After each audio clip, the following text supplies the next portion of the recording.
Hugo Frey, Mouloudji, Moustaki, Reggiani, Higelin ou Ferré et tant d'autres encore, dont le peintre Joël Montigny a immortalisé le visage. Personnages célèbres ou simples anonymes à découvrir au Centre culturel de Remiremont comme autant de traces indélébiles d'une vie faite de voyages et de rencontres inoubliables pour l'artiste.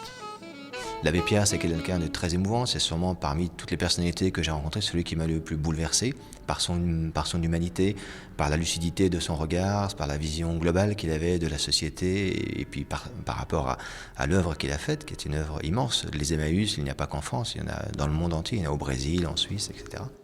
C'est à l'âge de 7 ans, devant une peinture de Van Gogh, que naît la passion du pastel et de la couleur pour un peintre qui n'aura de cesse ensuite de s'enrichir à travers l'autre.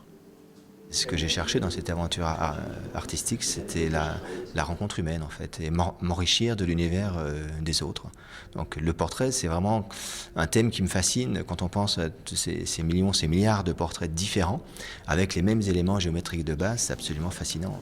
Portraits, paysages, certes, mais ouvrages également, car en plus de 30 ans de carrière, Joël Montigny en a écrit une quinzaine, avec cette volonté de sortir l'art des galeries pour le rendre accessible au plus grand nombre. Je me suis un peu inspiré des chanteurs et des comédiens pour lesquels je travaillais. Je me suis dit, il n'y a pas de raison que les comédiens et les chanteurs tournent et passent partout dans les villes et que les peintres restent uniquement dans leur ville ou sur Paris quand ils ont du succès. Les gens qui s'intéressent à la peinture, il y en a dans toutes les régions de France, dans toutes les villes de France. Joël Montigny jusqu'au 3 novembre au Centre culturel de Remiremont, entrée libre.